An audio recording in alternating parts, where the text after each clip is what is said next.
अस्सलाम वालेकुम दोस्तों, अगर आपको बैठते वक्त दर्द होता है या बाथरूम के बाद ब्लीडिंग होती है या कभी कभी हार्श टूल से पेन फील होती है तो आज की वीडियो आपके लिए है। इस प्रॉब्लम पर बात करने के लिए अक्सर लोग शर्म महसूस करते हैं, लेकिन सच ये है कि बवासीर हर किसी के साथ हो सकती है और किसी भी एज ग्रुप में हो सकती है।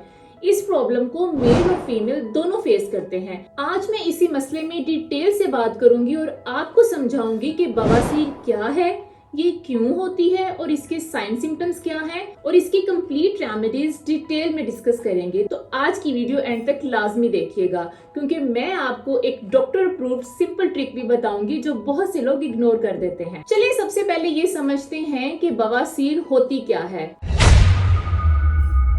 बवासीर या पाइल्स एनस के अंदर या बाहर की ब्लड वेसल्स के स्वेल हो जाने का नाम है, यानी कि इसमें वेन्स फूल जाती हैं और प्रेशर या इरिटेशन से दर्द और ब्लीडिंग होती है। कुछ लोग सोचते हैं कि ये सिर्फ ओल्ड एज प्रॉब्लम है, लेकिन ये हर एज ग्रुप में हो सकता है। स्पेशली 20s से 50s के बीच के लोगों को ज्यादा इस मसले का सामना करना पड़ता है। अब बात करते हैं बवासीर की इकसाम के बारे में।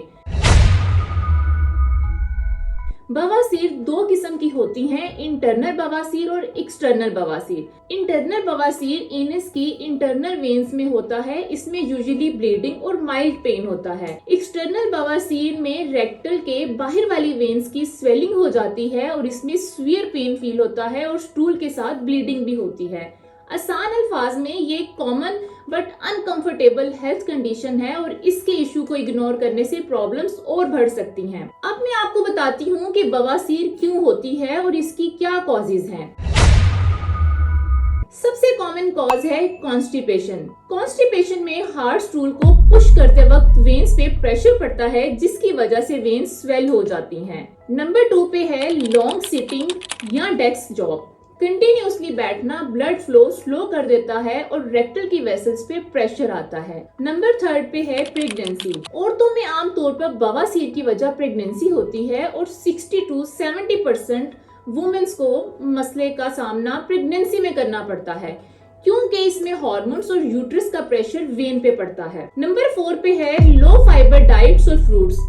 जब हम अपनी डाइट में वेजिटेबल्स और फाइबर्स का इंटेक कम करते हैं तो इस वजह से स्टूल हार्ड हो जाता है और इस कंडीशन में भी एनस की वेसल्स पे प्रेशर पड़ता है। नंबर 5 पे है ओबेसिटी या वेट गेन। ओवरवेट होने की वजह से बॉडी का एक्स्ट्रा प्रेशर लोअर वेन्स पे पड़ता है और ये भी एक पाइल्स की कॉमन कॉज हो सकती है। नंबर 6 पे है स्ट्रेनिंग ड्यूरिंग बाथरूम। बाथरूम में अननेसेसरी पुश करने से भी वेन्स पे प्रेशर पड़ता है और पाइल्स हो सकती है। तो दोस्तों, लाइफस्टाइल और डाइट चेंज से भी बवासीर से बचाव मुमकिन हो सकता है और इससे प्रिवेंशन की जा सकती है और एग्जिस्टेंट पेन को भी कम किया जा सकता है। अब बात करते हैं साइन और सिम्टम्स की। पाइल्स में यूजुअली बैठने या वॉक करने में डिस्कम्फर्ट फील होता है। ड्यूरिंग स्टूल पेन फील होती है और यूजुअली ब्राइट रेड कलर की ब्लीडिंग होती है। अराउंड एनस ईचिंग और इरिटेशन फील होती है और in case of external piles visible swelling होती है। सम टाइम एनस से म्यूकस डिस्चार्ज भी फील होता है। दोस्तों, अगर आप ये सिम्टम्स नोटिस करते हैं तो इग्नोर मत कीजिएगा। अर्ली डिटेक्शन से ट्रीटमेंट बहुत इजी होता है। अब बात करते हैं वीडियो के सबसे इम्पोर्टेंट पार्ट बवासीर की रेमेडीज की तरफ। तो पहली रेमेडी है डाइट चेंजेस। सबसे पहले हमने अपनी डाइट को चेंज करना है और हाई फाइबर डाइट लेनी है। डाइट में oats, fruits and vegetables add करने हैं। हाई फाइबर डाइट लेने से कॉन्स्टिपेशन से रिलीफ मिलता है। वाटर इनटेक्स को इंक्रीज करना है। Daily 2 to 3 litre water intake करने से डिहाइड्रेशन से बचा जा सकता है और ब्लड फ्लो मेंटेन करने में हेल्प मिलती है। आपने स्पाइसी और जंक फूड को कंप्लीट अवॉइड करना है, ये पाइल्स को ट्रिगर करने से रोकता है। नंबर 2 है लाइफस्टाइल चेंजेस। अपनी डेली रूटीन में रेगुलर एक्सरसाइज और वॉक को लाजमी रखें। लॉन्ग सीटिंग से अवॉइड करें, बीच में ब्रेक लें और वक्तन फवक्तन पोस्टर चेंज करें और खुद को मोबिलाइज रखें। बाथरूम में अननेसेसरी पुश ना करें। नंबर 3 पे है home remedies. Daily 10 to 15 minute warm water में सिट्स बाथ लेने से हीलिंग में हेल्प मिलती है और ये इन्फ्लेमेशन को कम करता है। पाइल्स के लिए एलोवेरा जेल या मेडिकेटेड क्रीम एक्सटर्नल यूज के लिए सूदिंग फील देती हैं। स्वेलिंग को कम करने के लिए कोल्ड पैक से फर्मेंटेशन देने से भी बेटर फील होता है। अब चलते हैं मेडिकल ट्रीटमेंट की तरफ। माइल्ड केसेस में डॉक्टर रिकमेंडेड क्रीम्स या ऑइंटमेंट्स यूज की जा सकती हैं। सीवियर और परसिस्टेंट केसेस में procedures like rubber band ligations, lasers और surgery as advised by doctor की जा सकती है, बट अर्ली ट्रीटमेंट से सर्जरी अवॉइड हो सकती है।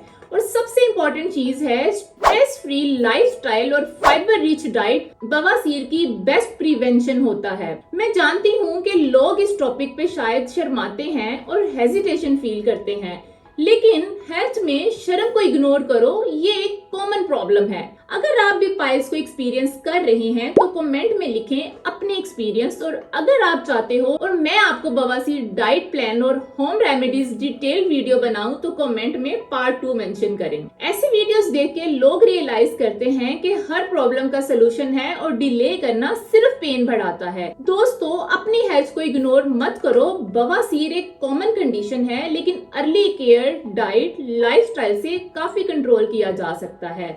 और याद रखिए, prevention is better than cure. अगर वीडियो हेल्पफुल लगी हो तो लाइक करें, शेयर करें और मेरे चैनल को सब्सक्राइब लाजिम करें और दुआओं में याद रखें। Bye bye.